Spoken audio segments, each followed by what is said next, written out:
더불어민주당의 제21대 대통령 선거 후보로 이재명 전 대표가 선출됐습니다.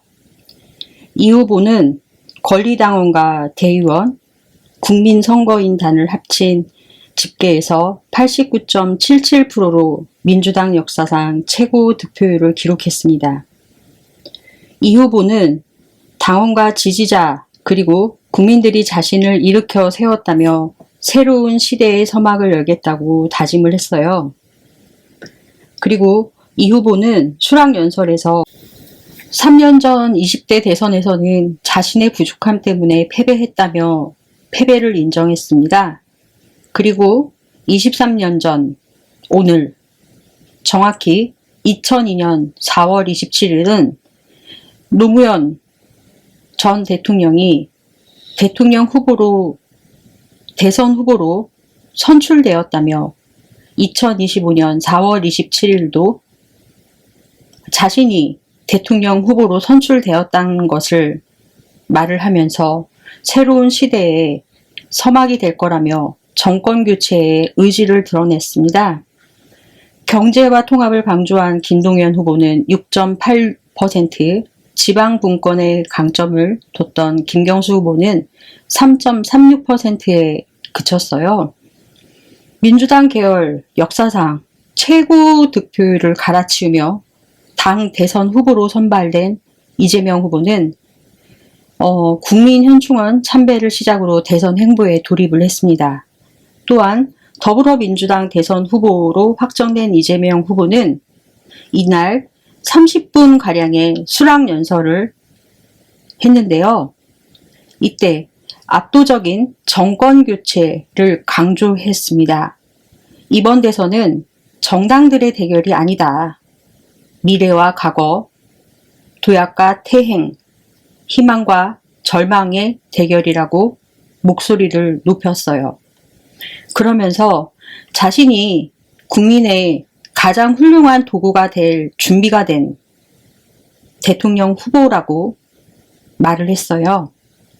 시립병원 설립운동을 하던 자신의 과거 성남시장으로 되돌아가면서 언급을 하기도 했는데요.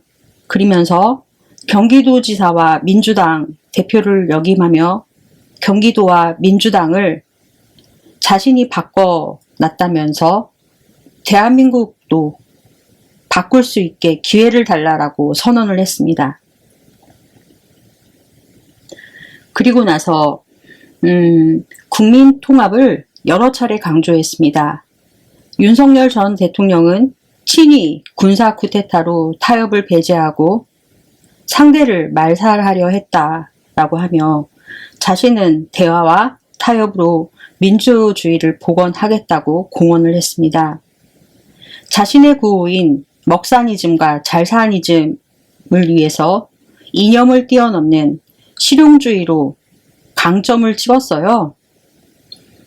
출마룰이 거론되는 한덕수 총리에 대해서는 헌법재판소 명령조차 이행하지 않는 것 자체가 내란 행위라고 날을 세웠습니다.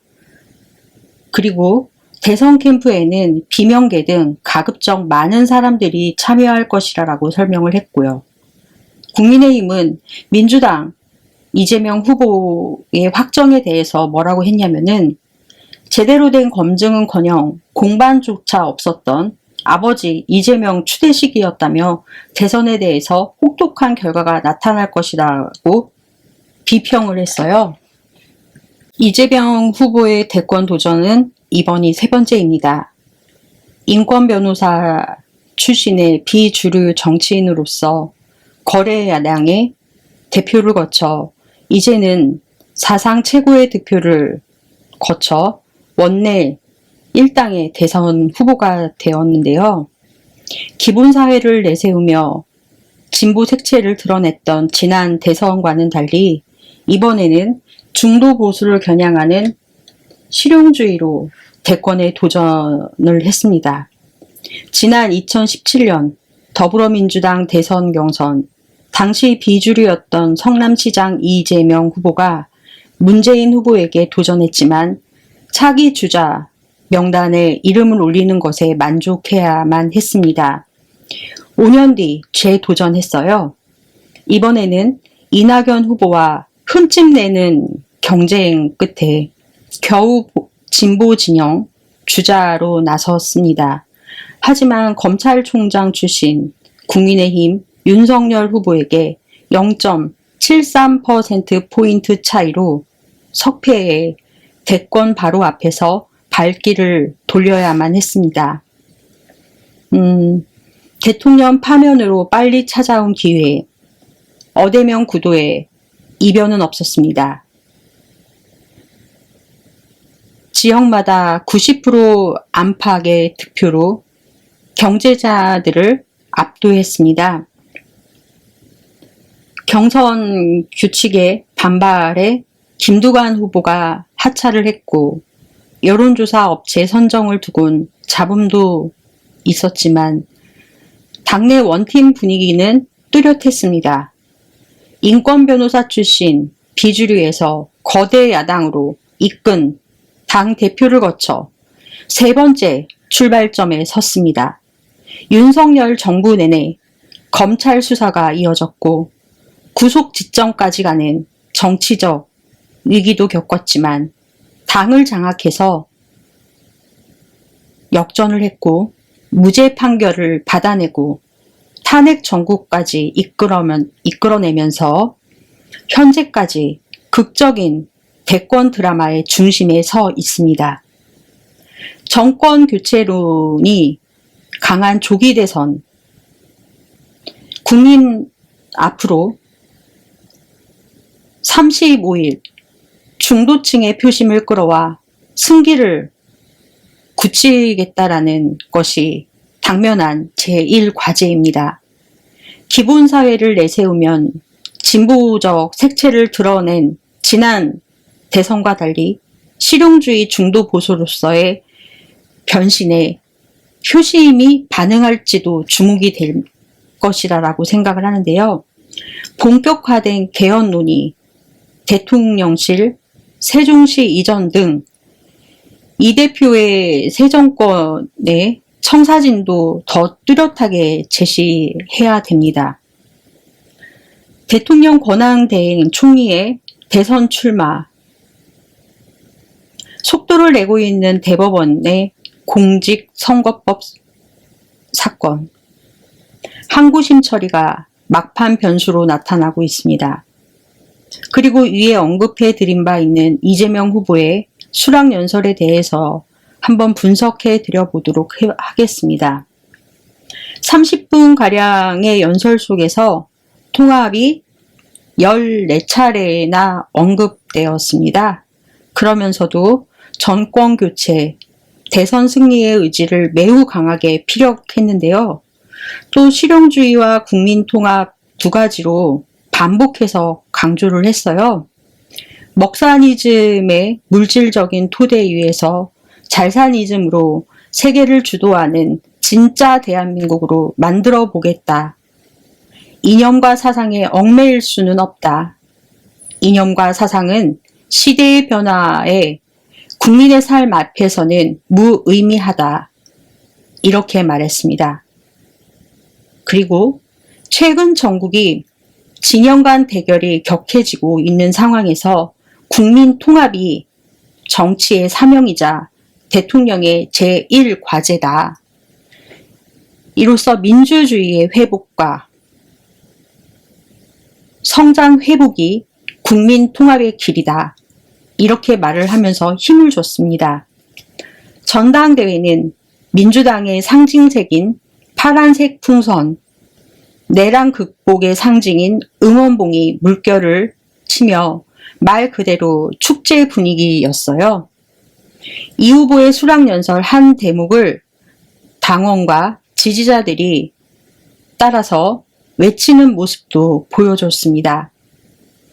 민생을 회복하고 경제를 살려내자, 패배를 털고 반드시 승리하자 였습니다. 민주당이 이렇게 대선 체제로 들어섰습니다. 이 후보는 첫 일정으로 월요일 현충원 참배에 시작으로 당 지도부 회의를 시작했어요. 이제 대선 행보를 시작을 합니다. 각 경선 캠프는 해산을 했고 민주당 당사가 이제는 대선 캠프가 되는 것입니다. 이번 주 내로 선거대책위원장이 결성되었고요. 이 후보는 캠프에 되도록 많은 사람들이 참여할 수 있도록 하며 일을 할 수 있도록 하겠다고 의사를 밝혔습니다. 이재명 후보는 당장 이번 주부터 대기업 공장을 방문해 민생과 경제 일정으로 대권 행보를 시작을 했습니다. 작년 2024년 민주당 연임이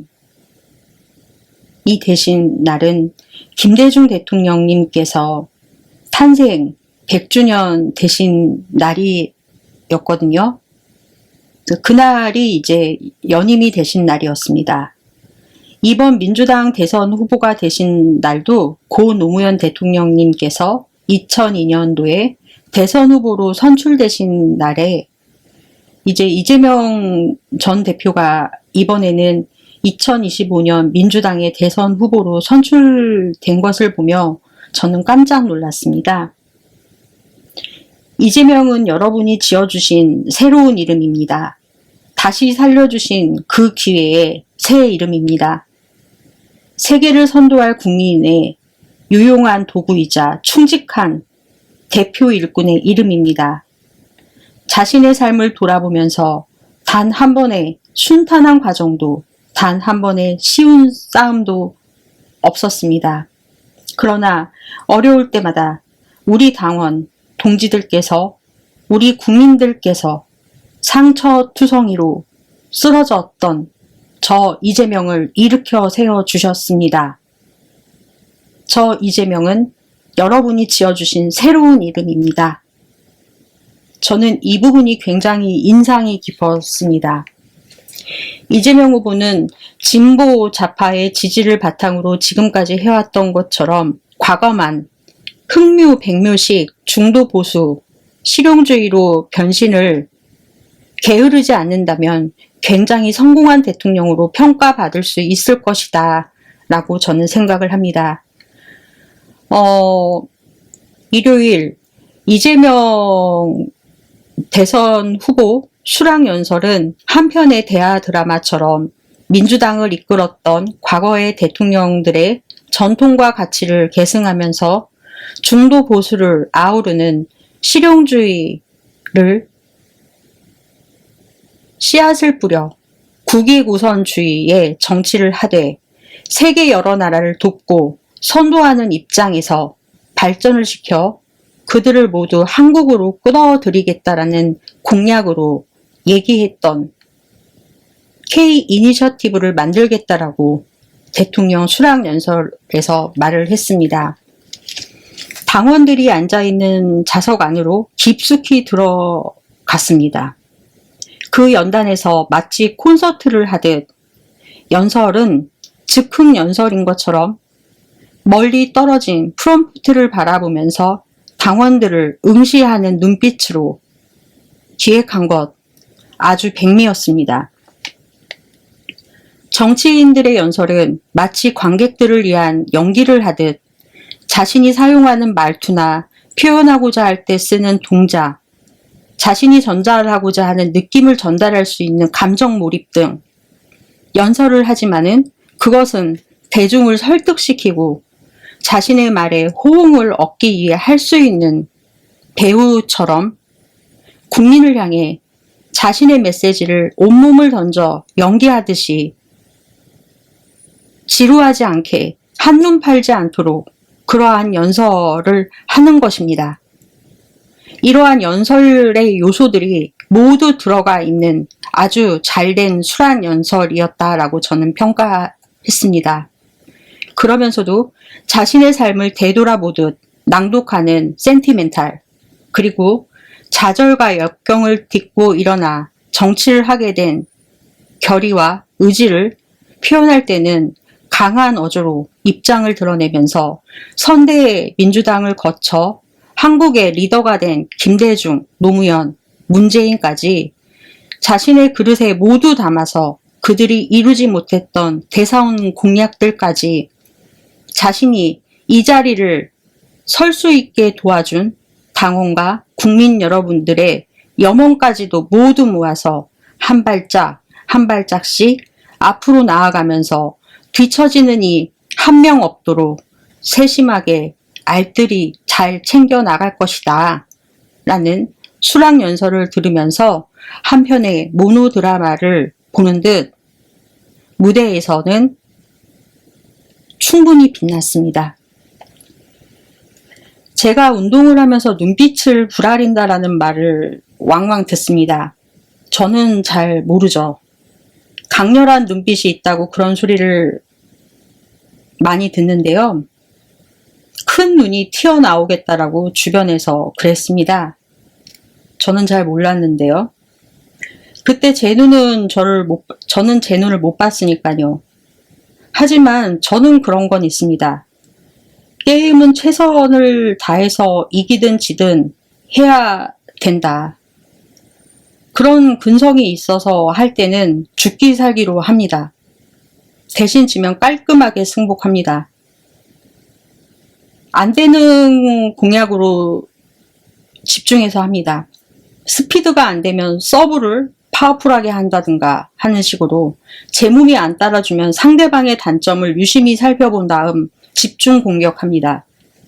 그렇게 해서도 지면 깔끔하게 승복을 합니다. 전당대회에서 89.77%의 위력적인 지지를 받으며 대통령 후보에 당선된 바로 다음 날 윤여준을 끌고 가고 김상욱을 품겠다라는 것을 언론 플레이하는 것은 국민의힘의 존립의 문제라고 저는 생각을 했습니다.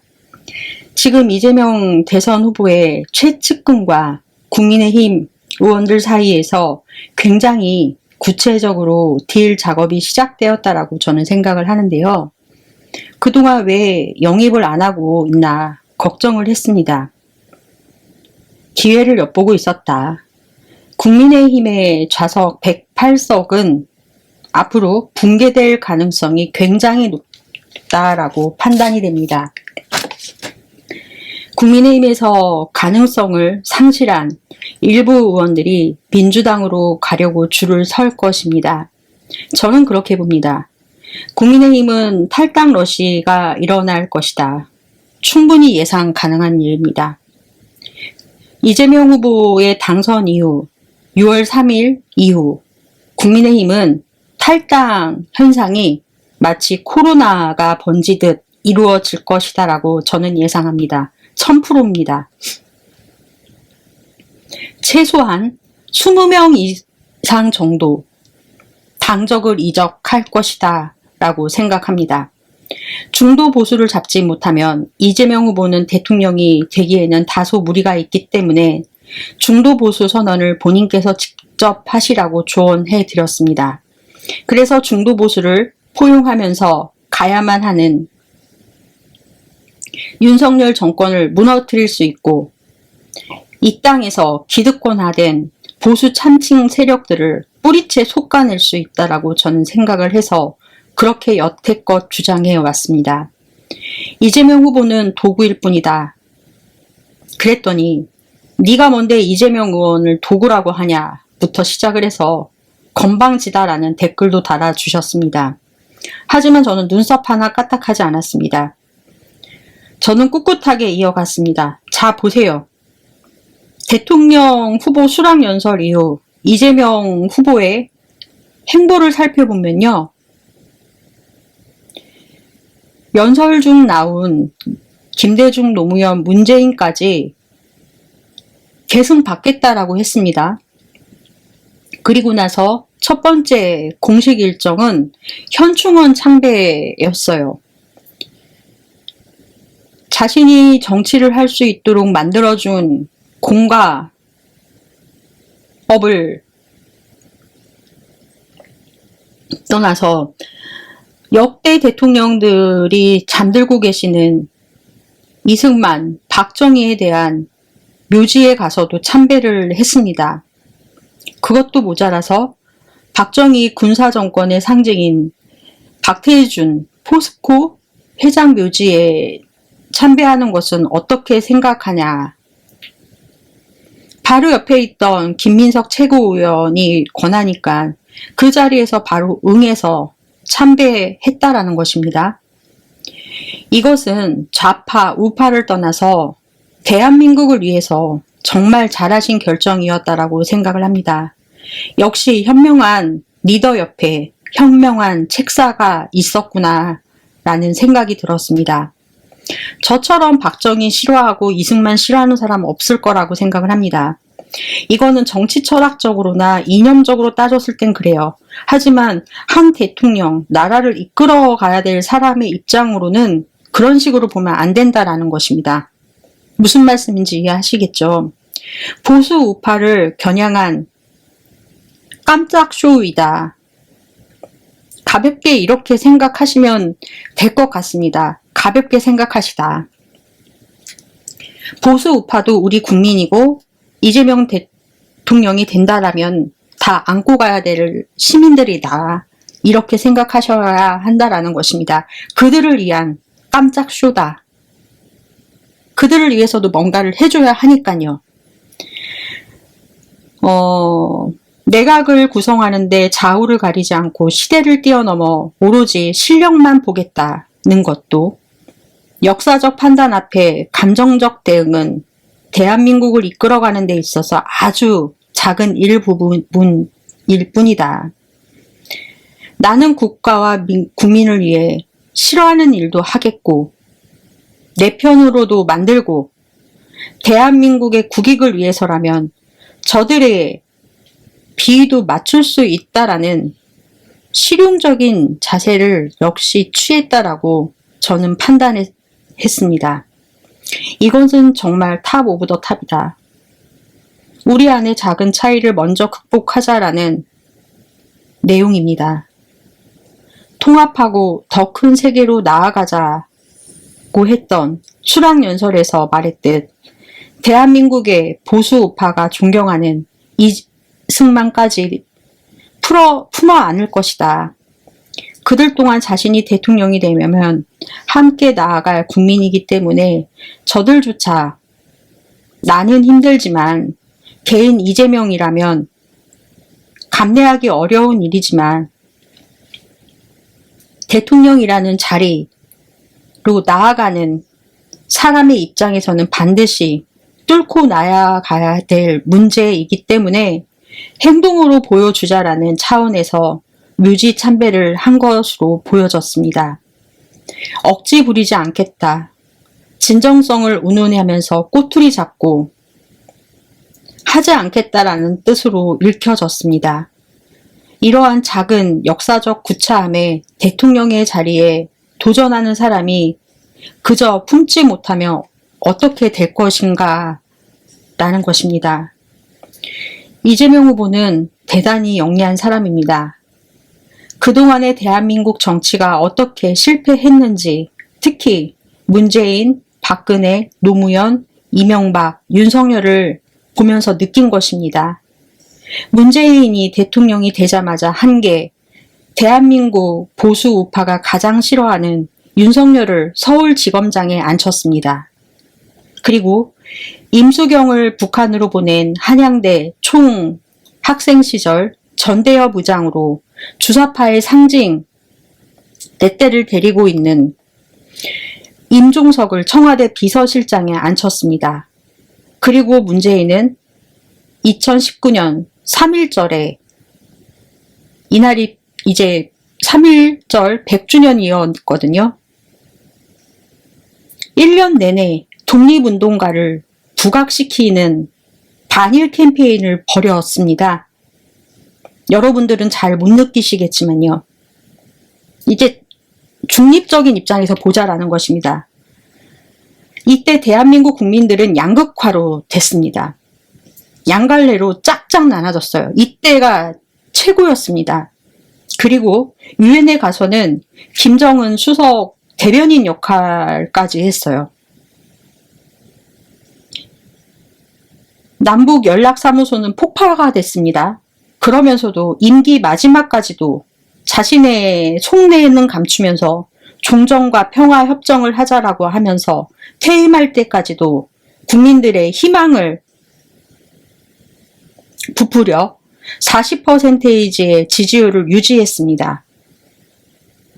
근데 아시죠? 다 쇼였다는 거. 한국에서 종전 안 했잖아요. 정치에서 이용해서. 이거 다 쇼였지 않습니까? 지는 홍준표, 뜨는 한동훈 제목입니다. 한동훈 씨는 이렇게 해라 저렇게 해라라고 그렇게 직언을 했음에도 불구하고 그냥 말씀드릴게요. 편하게. 싸가지가 없어서 그러신 것인지 말 한마디도 안 듣고 있다가 콧방귀도 안 꼈어요. 천막당사 하라는 말까지도. 그런데 오늘 김문수와 함께 한동훈이 최종 후보로 선출됐습니다. 이것을 보고 느낀 점은 국민의힘 지지자들이 이제 드디어 제정신으로 돌아가고 있다라는 생각이 들었습니다. 이것을 우연이라고 보시면 안 돼요. 이것은 그냥 나온 결과가 아니다라는 것입니다. 홍준표, 김문수로 판이 흘러갔다라면 윤건희의 기획대로 재미없게 끝나는 판이 되었을 것입니다. 소위 정치 장사가 안 될 판이었는데 판이 바뀌었다. 극우 내란 세력으로 가는 것을 국민의힘 지지자나 당원들이 이제는 그 꼴을 두고 볼 수 없다라는 각각의 생각들이 모여져서 집단지성을 발휘해서 판을 바꾼 것이다 라고 저는 결론을 내렸습니다. 그러니까 막장 구도가 조용한 구도보다 훨씬 낫다.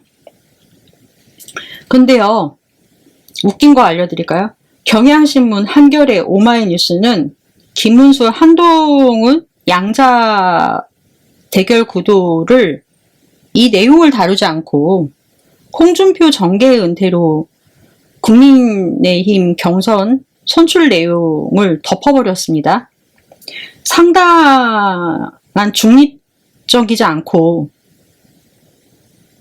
이 중립적이지 않은 보도 행태다라고 보여졌습니다. 김문수, 한동훈 양자 구도가 흥행이 되니까 막으려고 홍준표 정계 은퇴로 덮어버린 것인데요. 언제부터 이자들이 민주당과 이재명을 위해서 일을 했다라고 이런 짓을 오버액션 하는 것인지 정말 어이가 없다라는 것입니다. 갤럽 여론조사를 보면 한덕수의 경우 4월 둘째 주에는 20%이지 그 다음에는 6%로 떨어져 버렸습니다. 그리고 나서는 한동훈을 보면요 4%로 시작을 해서요 6%, 8%로 계속 치고 올라오는 추이입니다. 홍준표는 5%, 7%, 7%, 김문수는 9%, 7%, 6%로 중도 지지층을 모두 합해도 이재명 후보 한 명의 절반도 못 미치게 됩니다. 안철수가 1차전에서 컷오프에서 통과를 했어요. 홍준표, 김문수는 지지부진을 하고 여기에 나경원, 이철규 등은 컷오프된 상태였습니다. 이 부분에서 의미하는 것을 정확하게 봐야 한다라는 것입니다. 국민의힘 당원들마저도 비상계엄이 불법이었고 탄핵을 인정해야 된다라는 이 불법이라는 그리고 부정선거라는 프레임 안 된다.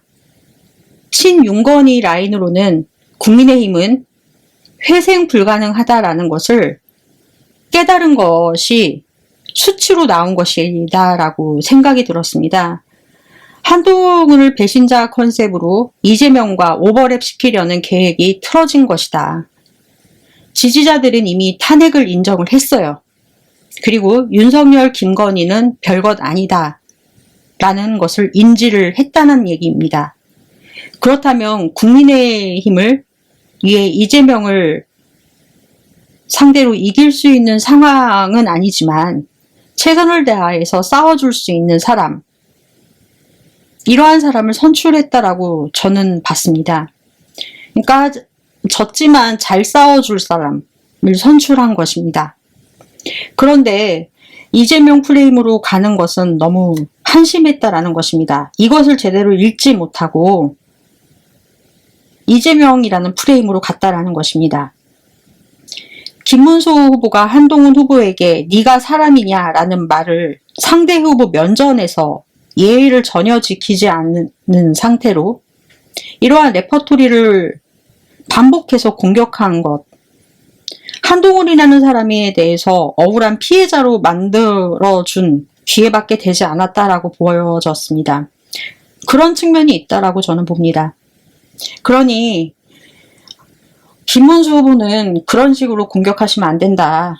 작전을 바꾸셔야 된다라고 생각이 듭니다. 그리고 홍준표 후보는 이 나이에 맞지 않는 막말, 73세시잖아요. 이 표현을 하자면은 본인이 한 말을 다시 되돌려 드릴게요. 동네 양아치처럼 이재명 대표님께 양아치라고 하셨죠. 당신이 양아치지 이재명 대표가 왜 양아치입니까? 그리고 여기자에게 사과하라는 질문에 대해서는 이재명 후보에게 형수 욕설 부분을 물어보라라는 동문서답을 하고 전혀 엉뚱하게 말씀하셨습니다. 여기서부터 사람의 인성이 나온다라고 저는 생각을 했습니다. 이 사람 진짜 안 되겠구나. 이 사람 쓰레기구나 라는 생각이 함께 들었습니다. 이때 생각이 든 게 또 한편 나도 잘 살아야겠구나 라는 생각이 들었습니다. 대구시 돈으로 대통령 선거에 나온 홍준표는 인간이 아니다라는 확신이 들었습니다. 박근혜 탄핵 때 자신이 대법원에 본인의 판결이 걸려 있으니까 박근혜 씨를 출당시켜주고 자신은 무죄 받는 조건으로 문재인 대선 후보로부터 박근혜를 제거시키겠다라는 명령을 거래한 이유, 그렇게 한 것 아닙니까? 자기가 그러고 나서 당대표 돼보니까 당 내부에 박근혜 그림자가 당 내부에 너무나 많이 있으니까 완전히 다 몰살시켜버리려고 박근혜 전 대통령 1심도 안 나왔을 때 수갑차고 차에서 내려서 이동하는 모습 뉴스로 다 보여지게 만들고, 저는 박근혜 지지자 아닙니다. 저는 박근혜 전 대통령이 바보라고 생각을 했어요. 이제 하나하나 퍼즐이 맞춰져 가면서 그래도 어찌됐든 간에 박정희 딸 아닙니까? 박정희가 독재든 어쨌든 간에 박정희 딸이 박근혜 아닙니까? 그럼 단식을 하든지 자살을 하든지 그런 모습을 보여줘야 될 거 아니냐, 이런 생각이 있었어요 당시에.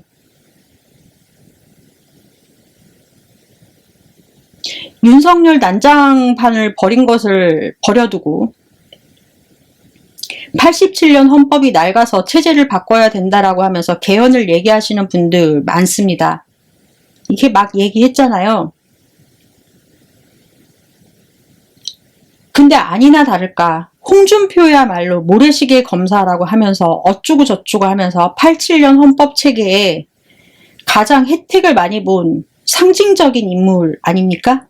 정치인 홍준표 전 시장 아닙니까? 이 무임승차한 것 아닙니까? 실제로 모래시계 작가 송진아 작가님은 이런 말씀을 하셨어요. 자신이 원판에서 쓴 검사는 홍준표가 아닌데 홍준표가 자꾸 그걸 갖고 떠들고 다닌다. 이 사기꾼이다. 허구적인 어떤 인물에 대해서 거품이 끼어있던 정치인이 그 거품을 뒤집어 썼다.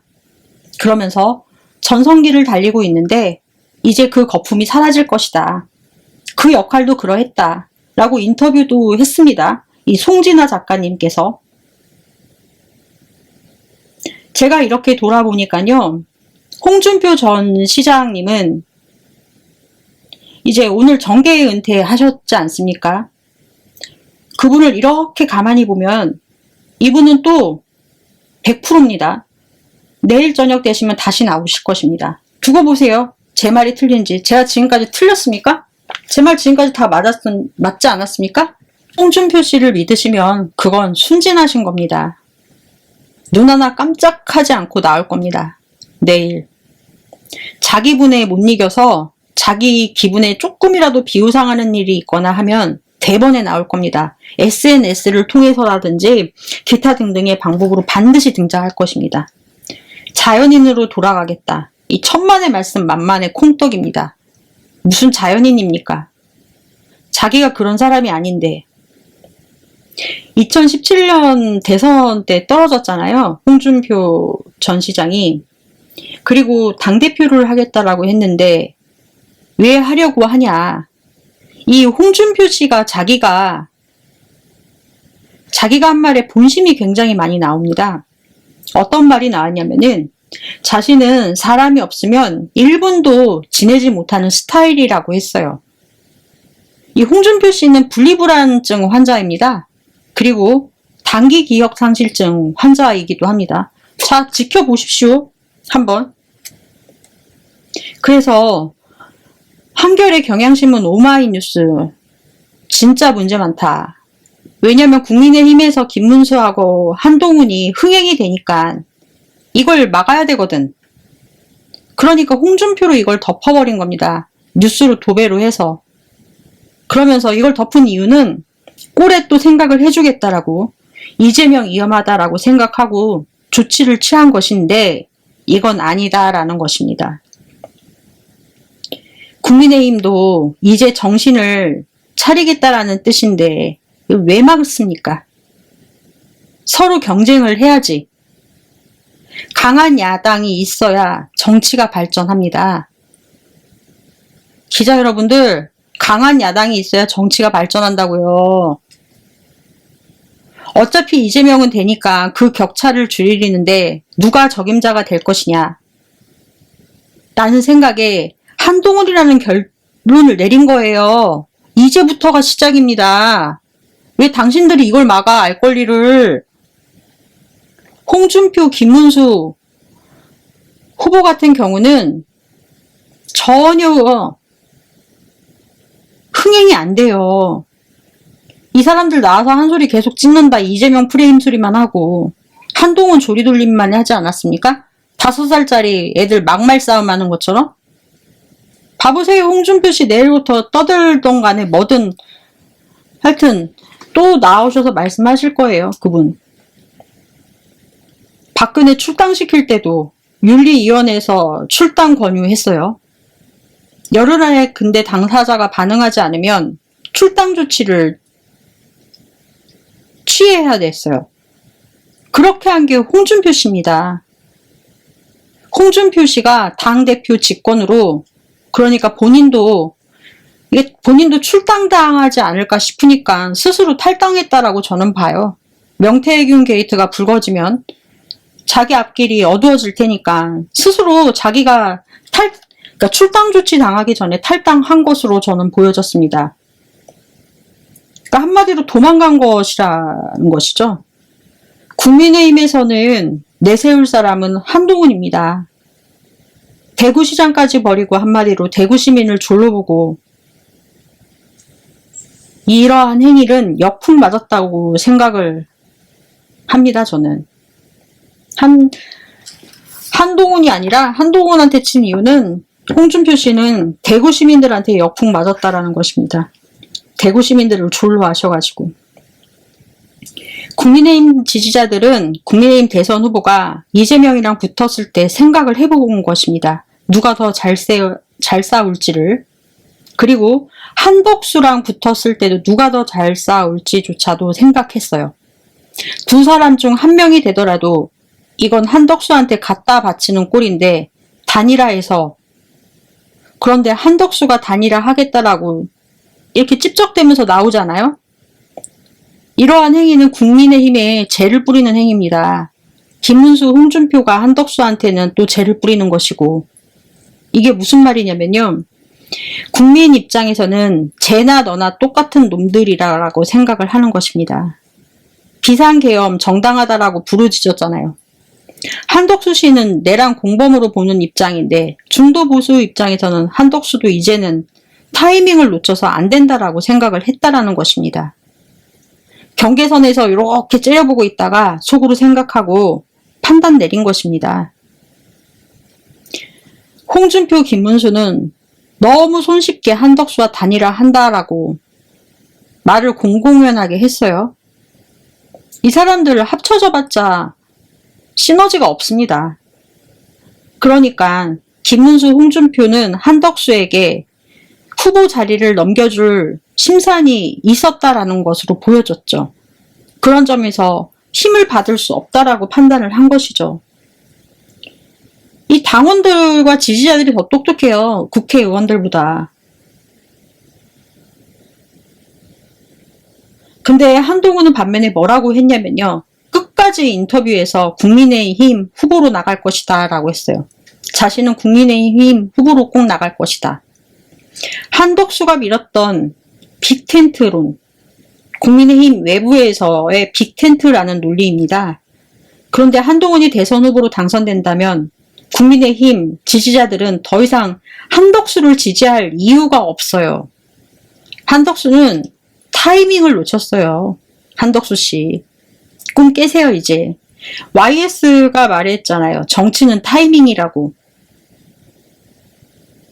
이거는 이재명 대표도 좀 아셔야 될 거예요. 정치는 타이밍이다. 앞으로 한덕수 지지율은 계속 떨어질 것입니다. 출마하는데 너무 뜸을 들이다 못해 밥이 다 탔다.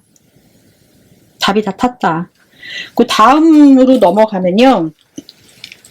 걱정을 하시는 일부 분들이 계시는데 제목 이재명 대법원 최중심한다 입니다. 과연 대법원에서 대법원장이 대통령 당선이 유력한 이재명 후보에 대해서 판결을 내릴 수 있을까?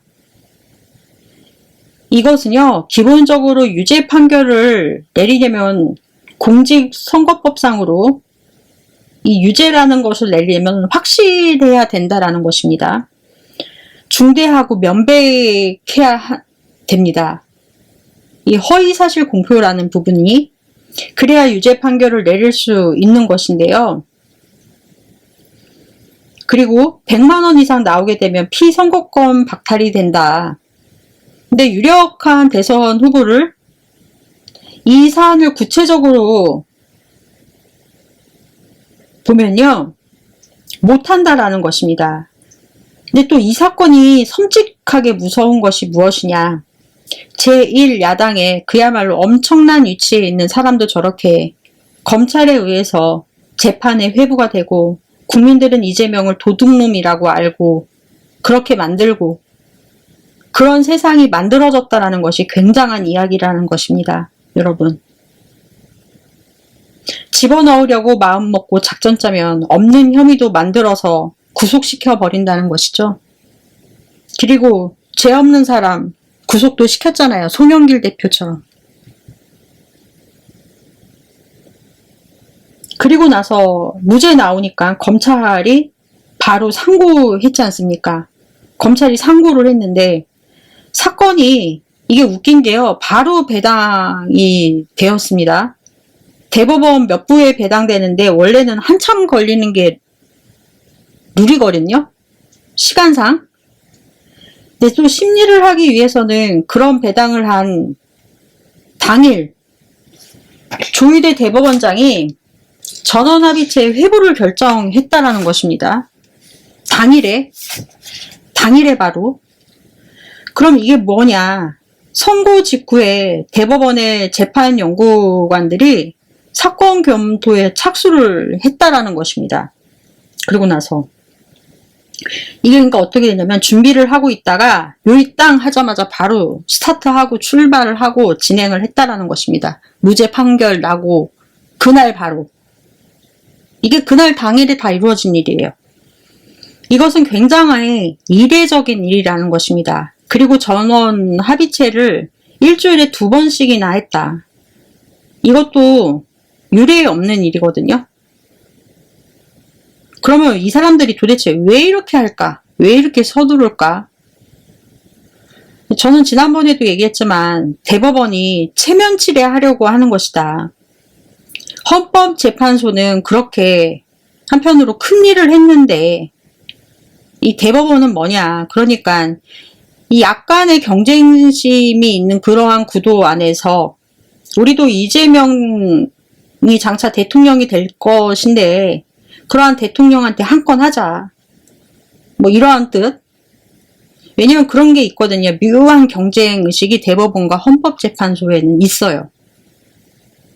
그런 것들이 다분히 보이더라고요. 근데 이 아쉬운 것은 조희대 대법원장이 633 원칙을 얘기하면서 빨리 해야 된다라고 그렇게 얘기를 했어요. 공직선거법을요. 6개월, 3개월.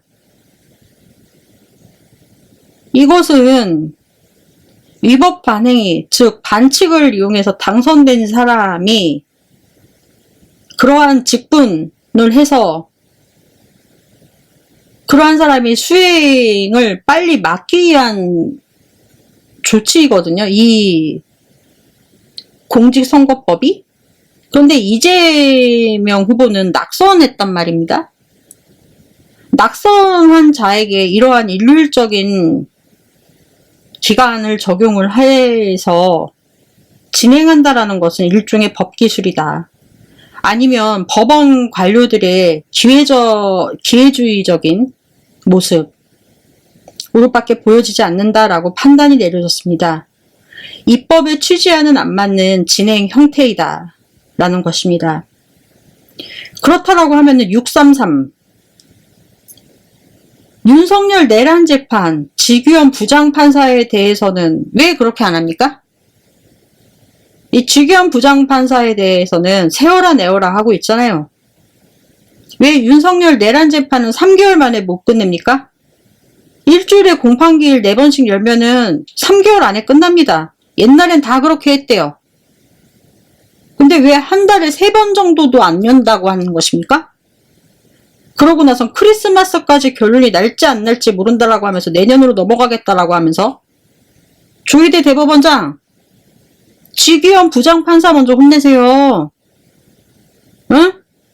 지규현 부장판사 먼저 혼내시라고요. 그런데 무슨 지금 전원합의체를 빨리 열고 어쩌고 저쩌고 하는 것은 기회주의적인 전통적인 관료주의적 형태 아닙니까? 저는 이렇게 비판하고 싶네요. 제 입에 오르는 건 이재명 후보 빼고 다른 사람들 다 중성입니다. 아작을 낸다라는 것입니다. 제 입에 오르락내리락 하면 작살납니다. 내가 LG야. 걸리면 다 죽어요. 지난번에도 지나가듯 얘기했지만 검찰 내부에도 이제는 친이재명계라고 그동안 형성되어 있었던 검사들이 슬슬 목소리를 내면서 검사들 스스로가 자발적으로 물갈이가 될 것이다. 우리 같은 사람들이 존재할 것이다. 적외등에 기생해서 바이러스처럼 침투해서 중국에는 승리하는 그런 무리함들이 존재할 것이다 라고 말씀드렸잖아요. 그러니까 걱정하지 마시라. 자기들 실적 쌓으려고 이런 행위 하는 거예요. 조희대 대법원장 지규현 부장판사나 먼저 혼내세요. 내란 재판만큼 중요한 사건이 어딨어요. 이거부터 633부터 지키라 그래요. 6개월, 3개월. 뭐 하자는 겁니까 이거. 그 사람한테도 이것도 전원합의체 하라 그래요. 전원합의체. 그 사람 못 믿겠어요. 입법 취지에 맞게 좀 갑시다. 법대로. 원칙대로. 그리고 이 말은 해야 될 것 같아요. 해킹 세계 최고 기술자 1등 나라가 어딘지 아십니까? 여러분? 이 북한이라고 합니다. 북한. 다른 것도 1등이 아니라 해킹 세계 최고 기술자 1등이라고 합니다. 북한. 유심 자체가 헤드인데 어제는 집 앞에 SK 그 대리점이 있어요. 있는데 유심 바꾸신다라고 줄을 서 계시더라고요. 대략 600m 정도. 유심이 통째로 까져서 큰일입니다.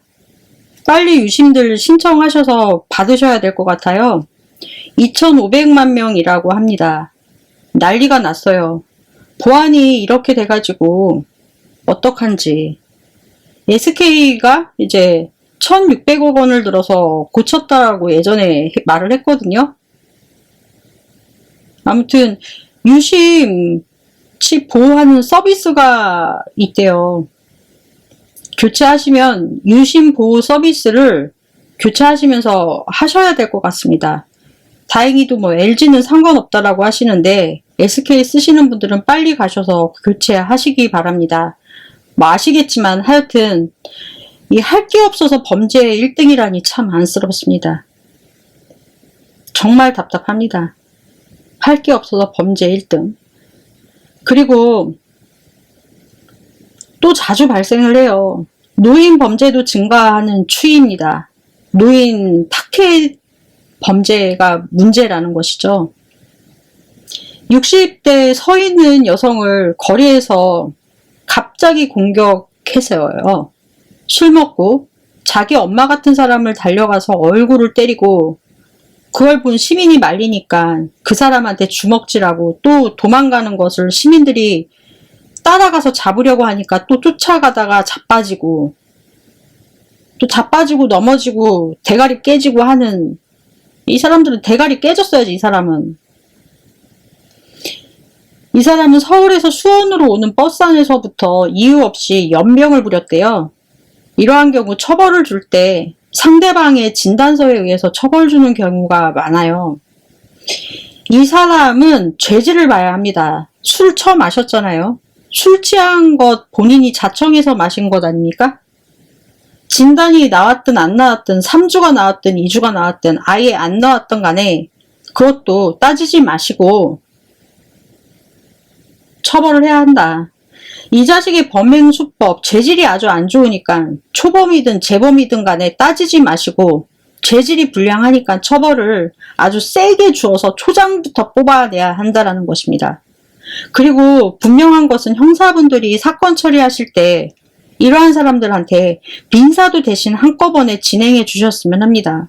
이자들한테는 금전적인 보상도 나가게 해주고 형량적 처벌도 받게 하고, 그리고 이러한 무작위 범죄, 아무 이유 없이 사람한테 이렇게 한 이 놈들은 벌금 같은 거 없이 바로 구속해서 처벌받을 수 있게 해야 한다라고 생각합니다. 화가 나가지고요. 견딜 수가 없어요. 이 죄질이 극히 불량하다. 이 처벌을 철저히 해서 다시는 이런 일이 없도록 싹을 잘라내야 더 이상 이런 일이 발생되지 않을 것이다라는 것입니다. 20대들한테는 공격도 못하고 20대나 뭐 이런 사람들, 남자들한테는 맞아 뒤지니까 눈 깔고 다니면서 꼬리 말고 이자 30대 남성이래요. 약한 사람, 그것도 약한 여자한테 이러는 새끼, 아주 그냥, 그것도 노인한테, 이런 새끼들은 아주 싹을 뽑아내야 됩니다. 초범 재범 따지지 말고 무조건 구속시켜야 한다라는 것입니다.